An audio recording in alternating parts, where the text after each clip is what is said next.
दूर किसी जंगल में एक कौवा और कौवी रहते थे। वो लकड़हारे पक्षी थे। वो जंगल से लकड़ियाँ काटते और उन लकड़ियों से घर बनाकर दूसरे पक्षियों को बेचा करते। कालू जी, बस कर जाएं, थोड़े कम कील लगाएं। पहले ही कई दिनों से हमारा कोई भी घर नहीं बिका। मुझे ये घर बना लेने दो गोरी, फिर देखना मैं कैसे अपने बनाए हुए घर इन पक्षियों को बेचता हूँ। घर पूरा बना लेने के बाद कालू कौवा गोरी कौवी से कहता है, गोरी, मेरे पास एक उपाय है जिससे हमारे बनाए हुए घर बिक जाएंगे। जल्दी से बताएं पति जी, क्या उपाय है? हम चुपके से हर रोज किसी न किसी पक्षी का घर तोड़ दिया करेंगे और ऐसे मजबूर होकर पक्षियों को हमारे घर खरीदने ही होंगे। मेरा सुंदर पति, बहुत तेज दिमाग है मेरे पति का। फिर वो दोनों पति पत्नी ऐसा ही करते हैं। चिड़िया जब नदी पर जाती है तो पीछे से कौवे चिड़िया के घर जाते हैं। गोरी दूसरे पेड़ के पीछे छुप जाती है और कालू कौवा जिस डाल पर चिड़िया का घर था उसे आधी काट देता है। हो गया मेरा काम। फिर वो दोनों पति पत्नी वहाँ से भाग जाते हैं। मैंने ठंडा पानी भी पी लिया और भोजन भी खा लिया। अब अपने घर में जाकर थोड़ा आराम करती हूँ। चिड़िया अपने घर आती है। चिड़िया जैसे ही अपने घर के पास डाल पर बैठती है तो एक जोर की आवाज के साथ वो डाल टूट जाती है और चिड़िया का घर नीचे गिरकर टूट जाता है। ये कैसे हो गया? ये घर तो मैंने बहुत मेहनत से बनाया था। अब मैं अपना घर कहाँ से लूंगी? वो कौवे तो बहुत महंगा देंगे नया घर। चिड़िया बेचारी क्या करती? उसे आने वाली बारिशों से भी डर लग रहा था, इसलिए वो कौवों के पास जाती है। कौवे कौवे, मेरा घर टूट गया है। वो तो टूटना ही था। क्या कहा? आपको कैसे पता? चिड़िया, कालू जी का मतलब है तुम्हारा घर बहुत पुराना था, वो तो टूटना ही था। आप मुझे एक नया घर दे दें। आधे पैसे पहले ले लें और आधे में आपको कुछ दिनों बाद दे दूंगी। ना जी ना, हम उधार नहीं करते। नहीं गोरी, चिड़िया मेरी पुरानी जाने वाली है, ये बाद में बाकी के पैसे दे देगी। फिर चिड़िया कौवों को आधे पैसे दे देती है। आप जाएं चिड़िया बहन, आज शाम तक ये घर अपनी बैलगाड़ी पर लादकर आपके पेड़ पर पहुंचा दूंगा। चिड़िया चली जाती है। वाह पति जी, ये तो कमाल कर दिया तुमने। अब तो हमारे घर जरूर बिकेंगे। मैं अब जल्दी से चिड़िया का घर छोड़ाऊं, कल किसी और का घर तोड़ेंगे। फिर कालू कौवा अपनी बैलगाड़ी पर चिड़िया का घर लाद कर छोड़ आता है।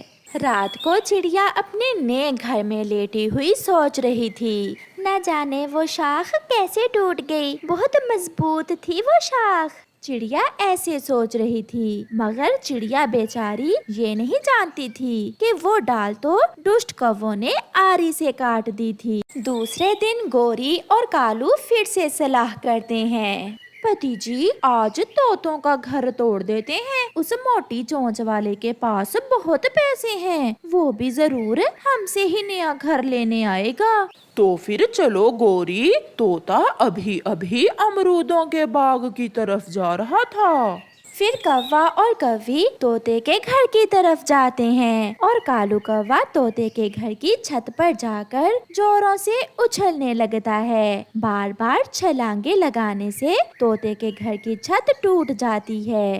भाग भाग कालू, इतना ही बहुत है, अगर किसी ने देख लिया तो मुसीबत हो जाएगी। फिर कालू कौवा और गोरी कौवी वहाँ से भाग जाते हैं। शाम को जब तोता अपने घर लौट कर आता है तो अपना घर टूटा हुआ देखकर रोने लग जाता है। ये घर मेरे पिताजी की निशानी थी, ये कैसे टूट गया? आज तो तेज हवा भी नहीं थी और ना ही बारिश, फिर ये सब कैसे हुआ? तोता वहाँ बैठा हुआ रो रहा था कि चिड़िया वहाँ आ जाती है। मिट्ठू चुप कर जाओ, कल मेरा घर भी टूट गया था, फिर मैंने कौवों को आधे पैसे देकर नया घर खरीदा है। आप भी कौवों से ही घर खरीद लो।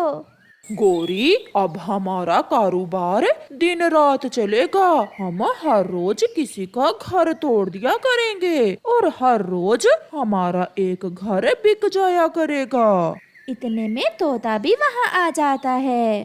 कौवे, मेरा घर टूट गया है, आप मुझे एक नया घर दे दे। तोते, रो क्यों रहे हो? घर टूट गया है तो हमसे नया घर खरीद लो। किसी का घर टूटेगा तो फिर ही हमारा कारोबार चलेगा। कितने का देते हो आप नया घर?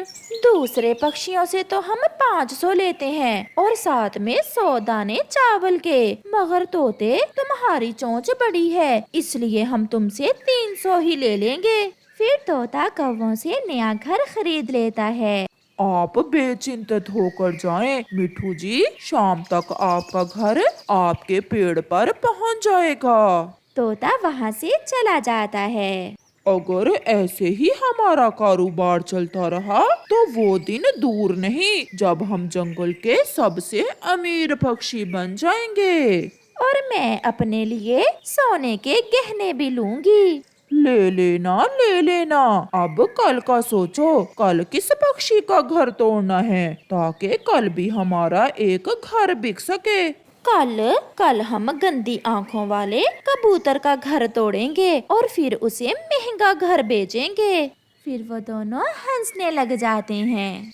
दूसरे दिन कौवा और कौवी जल्दी से कबूतर के घर जाते हैं। वो समझ रहे थे कि कबूतर भोजन लेने गया हुआ है, मगर कबूतर तो शौचालय गया हुआ था। जैसे ही कालू कौवा अपने हथौड़े से कबूतर का घर तोड़ना शुरू करता है, कबूतर पीछे से आ जाता है। गोरी तो वहाँ से भाग जाती है, मगर कबूतर कालू को पकड़ लेता है। कबूतर जल्दी से दूसरे पक्षियों को भी बुला लेता है।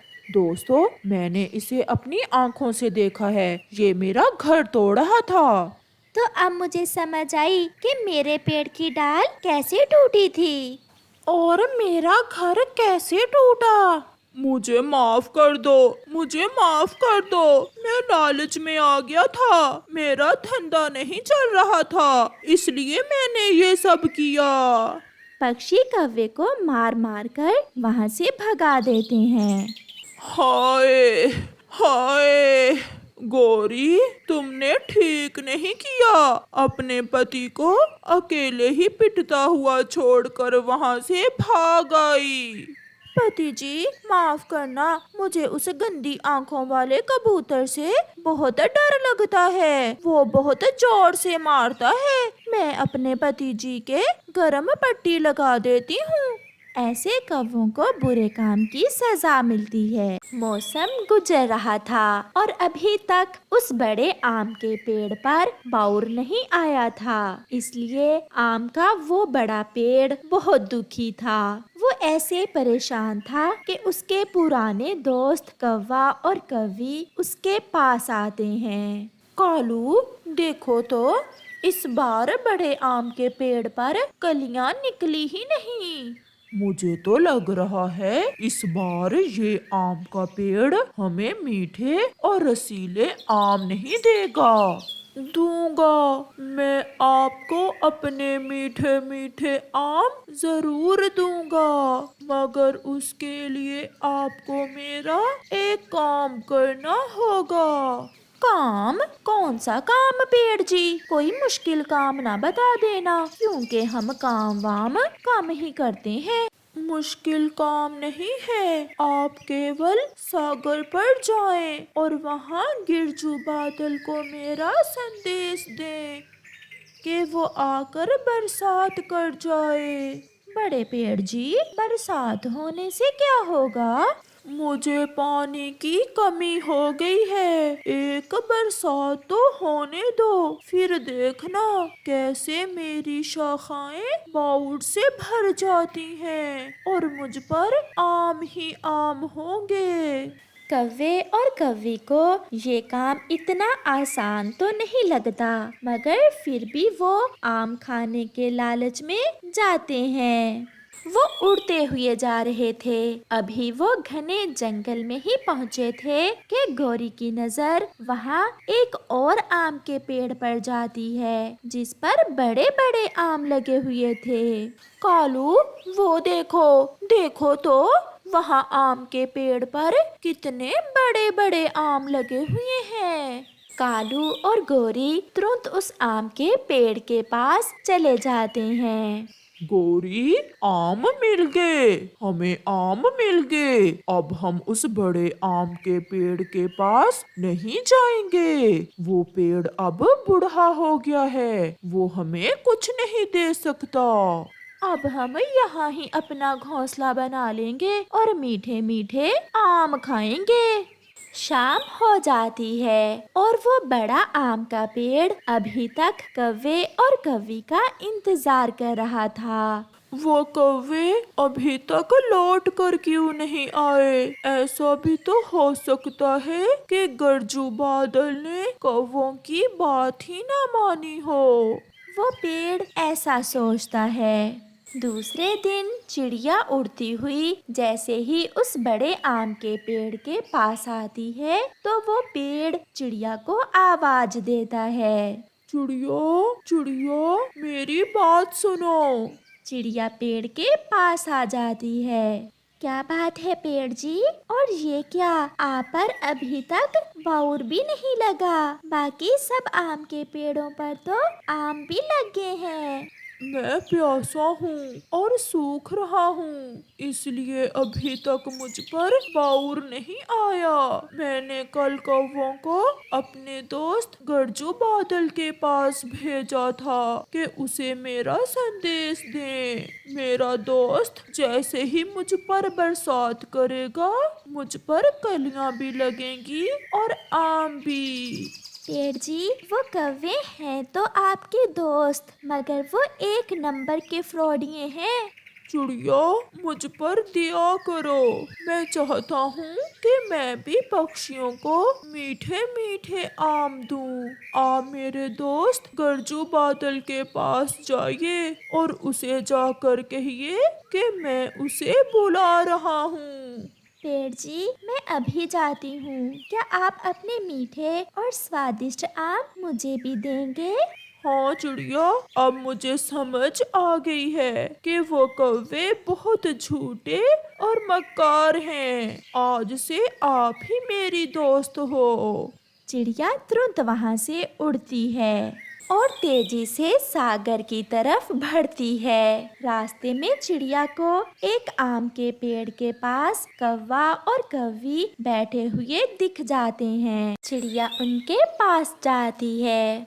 बहुत खुदगर्ज हो तुम कौवो, तुम्हारा दोस्त मुश्किल में है और तुम यहाँ मजे मजे से मीठे आम खा रहे हो। दोस्त? कौन दोस्त?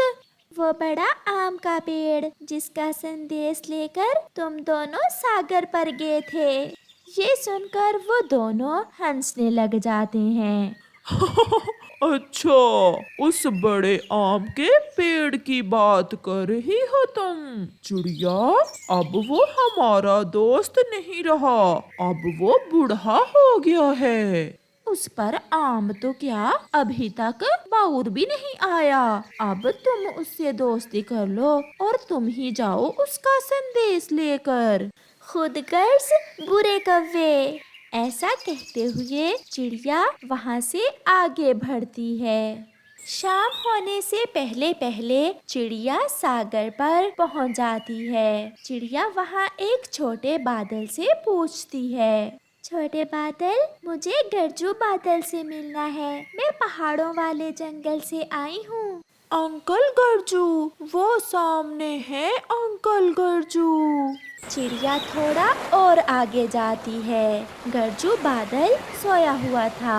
चिड़िया उसे आवाज देती है, गरजू, गरजू भैया। कौन है? डरा ही दिया मुझे। गरजू बादल भैया, मैं पहाड़ों वाले जंगल से आई हूँ। वहाँ आम का बड़ा पेड़ आपको बुला रहा है, वो बहुत मुश्किल में है। मेरा दोस्त बड़ा आम का पेड़, वो तो मेरा पक्का दोस्त है। क्या हुआ उसे? उस पर अभी तक ना ही तो बाउर आया है और ना ही आम लगे हैं। उसे बहुत प्यास लगी हुई है। आप जाइए और उस पर बरसात करें, नहीं तो वो मर जाएगा। मैं भूल गया, मैं अपने दोस्त को भूल गया था। चिड़िया चले, मैं अभी आपके साथ जाता हूँ। फिर गज्जू बादल अपने दोस्तों को साथ लेकर चिड़िया के साथ जाता है। वो सब बहुत तेज उड़ रहे थे। चिड़िया बहुत कोशिश कर रही थी, मगर बादल उससे आगे बढ़ते जा रहे थे। फिर चिड़िया एक बादल पर बैठ जाती है और थोड़ी देर में वो सब बड़े आम के पेड़ के पास पहुंच जाते हैं। बड़ा आम का पेड़ अपने दोस्तों को देखकर बहुत खुश था। फिर गज्जू बादल जोर से गरजता है और वो सब बादल बरसात शुरू करते हैं। थोड़ी ही देर में बड़े आम के पेड़ के आसपास पानी ही पानी हो जाता है। मेरे दोस्त, मुझे माफ करना, मैं सो गया था और मैं आपको पानी देना भूल गया। वो तो अच्छा हुआ जो आपने चिड़िया को भेज दिया।